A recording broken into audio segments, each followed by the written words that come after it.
Hello everyone, welcome to this week's Gran Turismo 7 Daily Race and Strategy Guide. We're off to Watkins Glen, full course in America, and we are in a selection of road cars. Now, the settings for this one is 7 laps to get round, tyre wear at times 1, fuel at times 1, just the sports medium tyres. There's no mandatory rules in terms of pit stops or tyre changes. BOP is on, damage is light, there is custom slipstream, which we'll speak about a lot more in the video as it goes on. It's a rolling start, and I never actually checked to see if there was any settings, but I believe it will only be the brake balance. So this race has pretty much just been plucked from the race where we did at Trial Mountain in the road car selection there. And I had quite a lot to say about that race at the time. I was pretty negative about it, whereas a lot of people were very positive about it. And the big problem for me in that one was, of course, that custom slipstream. But as a road car selection for this one, and this is the 6 cars that you're going to be able to choose. Now, it is slightly different from the previous selection because there is no BMW M3, which tended to be the best car around Trial Mountain. I believe the Corvette C7 is new to this selection of cars, and possibly the Fairlady Z version as well. But yeah, this is the 12 cars you're going to be able to choose from, and as you've seen from the thumbnail, we decided to head out in the Lamborghini Diablo, which is going to turn out to be a little bit of a mistake. So starting this one down in P15, which is last place in this race, and we're behind Jack. There's a lot of the TCR boys in this race. Tidgeney's there, we've got Max Power, Sebastian Loeb, get Danny from Malaysia. So as ever for the 8 o'clock race, the first race of the week, is a pretty stacked grid, all things considered, with a lot of A+ and fast drivers in there. So coming through the first corner, it was all looking reasonably good, and here's this custom slipstream coming into effect as we easily managed to catch up to the back of the Corvette and give Jack a bump down into the bus stop. But this is where my race was about to unravel, getting it slightly wrong into the bus stop, which meant we kind of lost Jack exiting the bus stop there, and then coming into the very fast sweeping downhill right-hander. As we try to catch back up, we're going to just drift slightly wide over the track there onto the grass, and that's going to result in us picking up a half-second penalty, which is not what we needed.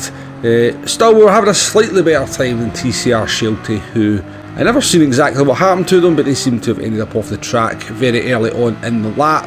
And both of us basically circulated down in P14 and P15 to bring home, well, we call it a double Womble, P-Womble, couldn't we? Because, you know, P-Womble is P7, so a P14 is a double P-Womble, I guess. It's the only way we could look at it. It was a very lonely race. The car was off the pace, I was probably off the pace, and yeah, wasn't exactly a whole lot of fun. But we did decide to jump back in to do a second race, and I'm very, very glad I did. And this time we went in the Mazda RX Vision, and what you're about to see here is one of the craziest couple of laps I think I've ever been part of. So coming into turn 1 here, down in P15, starting this one as well, and we're already going to have somebody binning it as we exit turn 1. Now, I don't know if Danny was involved in that, I don't know if he picked up a penalty, I've not got the names up above the cars there to be able to tell, but Danny quits ASAP after that, and Ramster there gets a little bit of a poor exit, which allows us to move up into P12. So 3 positions made up as this one gets underway. Coming into the bus stop here for the first time, being careful not to make a mess of it like we did in the previous race. This car was a lot more stable than the Diablo through there anyway.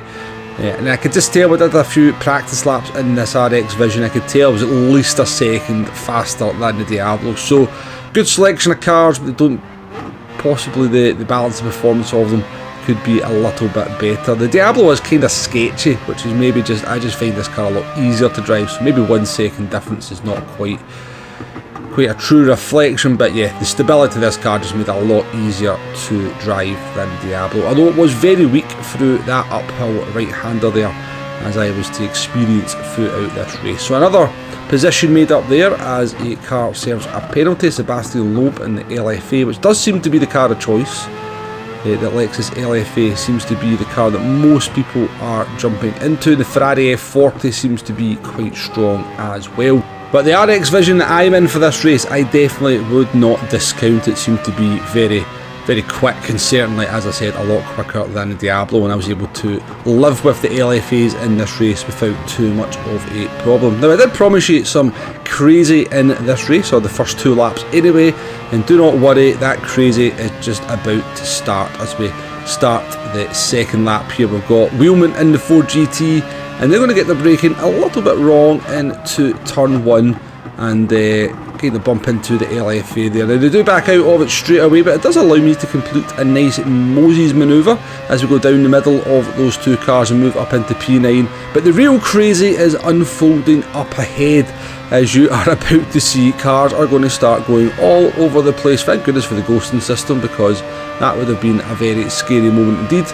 Other cars have been compromised down the straight as well, and all of a sudden we find ourselves going from P9 as we exited turn 1 into P4 as we go through the bus stop chicane for the second time. Now, we did have to take a little bit of an awkward line through there, so we weren't very fast through it, and now we've got the Irish driver in the Ferrari F40 down the inside of us, but they back out of it and we sort of managed to cement that P4. But we're still having to defend a little bit here, and this is the part of the track, to be honest with you, where this RX Vision is particularly slow. As I said, this corner up ahead, the uphill right-hander here, I really seem to be struggling. It was very hard to get the car into the apex here. It's going to allow the Ferrari F40 to go down the inside there. Now, I was a little bit pushy. I think it was fine, but there was definitely a little bit of door rubbing there, but it's to be expected in these cars, I guess.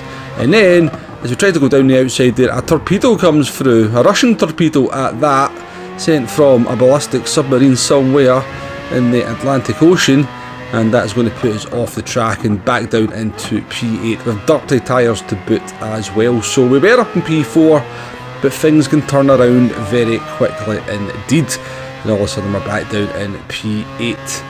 And then, to make matters worse, we kind of misjudged our braking into the bus stop. We had to kind of take a bit of an awkward line. I didn't think that was too much of a cut, to be honest with you. I've seen people get away with a lot worse, but we pick up a 1-second penalty for that one. Now, I'm not saying we don't deserve a penalty, I'm just saying I've seen people do a lot worse than that and not pick up a penalty. So yeah, all of a sudden we went from P4 briefly, and all of a sudden, now that we've kind of been put off the track a little bit, then served a 1-second penalty, we're down into P9. There's still a long way in this race to go. We actually end up in P10, but we managed to stay ahead of the Ford GT, which I was kind of keen to do because I did feel we had a little bit of pace over that car. But we've still got more than half the race here to go to see if we can recover, and that recovery was to start halfway through the next lap as we come through our weakest corner.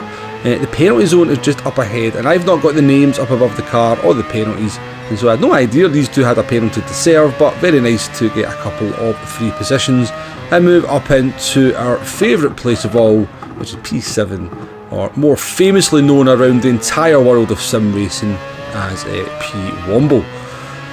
And then a few laps later we managed to catch up with Metal Racer here in the LFA. We're going to give them a little bump down in towards turn 1, because there's no point really going for the move there at this point. With the strength of this custom slipstream, you really probably best just wait to try and go through turn 1 behind the car and then slipstream them down into the bus stop, because you should be well ahead of them given the strength of the slip. We didn't even need the slipstream there, as we just get a much better exit. The Mazda here with very good acceleration, actually moving out the slipstream here of the Ferrari because I don't want to be too close. The slipstream is pretty insane down into the bus stop, by the way. It's going to cause a lot of problems. I don't know. Yeah, I'm not a fan of custom slipstream. I've mentioned it over and over and over again. I don't think custom slipstream creates good racing. I think it creates chaotic racing when it's dragging the cars along with that much strength. Particularly down into a corner like the bus stop, you can just imagine the chaos that's going to go on there throughout the week. Particularly in the lower, dare I say, slightly less disciplined lobbies.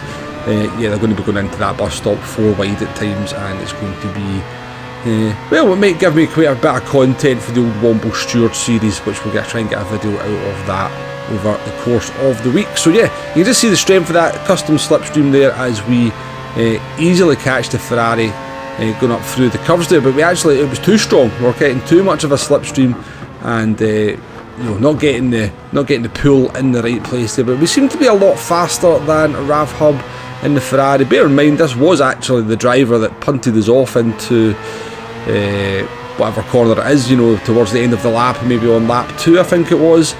They are fighting very hard for this one. We're going to take a look around down the inside here. We'll lose the rear end of the car. There is a little bit of contact. That's all on me, 100% on me. We lost the car, and so we back out on this corner there to make sure to keep the position. And we end up offline and end up going pretty wide, and that allows Ramster to go up the inside of us as well. But we're going to get all the momentum out of the corner here. As I said, this RX Vision's acceleration is pretty insane. Definitely its strength around this track here. We're going to go for the move down the inside of Ramster. Nice bit of side-by-side here through this corner.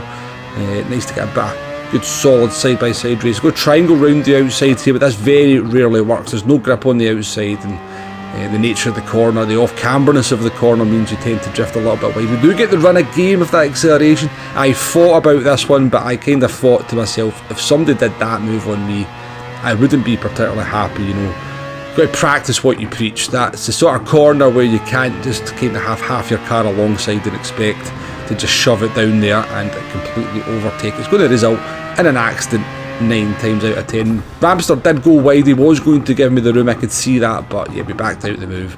Tried to get the momentum out of the last corner, and we finished just, half a tenth between us at the end there in P6, and we were actually only 4.5 seconds off the lead. I had no idea we were quite as close as that to the front of the pack. But yeah, a fun, intense race, I must admit.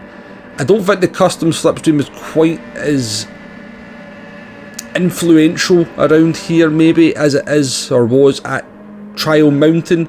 I could be wrong, my mind may well change on that opinion as the week goes on. But yeah, I like the idea, I love the idea, I love these cars. They're kind of like race modded cars. They're really good fun to drive. There's a good selection of them, although I do think it will become a sort of LFA Ferrari F40, maybe the RX Vision up there as well. Fest, I think, maybe even just LFAs by the end of the week. There's no strategy in this one. I don't think there really is any requirement in this kind of race. It's more like a touring car race. There's going to be some door banging. That custom slipstream is going to create chaos at times, so try to be disciplined, folks, into the bus stop chicane, because it's just going to lead to massive accidents, and at the end of the day, you survive and don't be like Lando Norris and Max Verstappen and ruin your race towards the end when you had an easy 1-2. But yeah, pretty good fun. Maybe not quite my cup of tea, but we'll definitely do some racing as the week goes on. So enjoy it if you can, or give it a pass if it's not your cup of tea. But I appreciate you watching, folks, and I'll catch you on the next one. Goodbye now.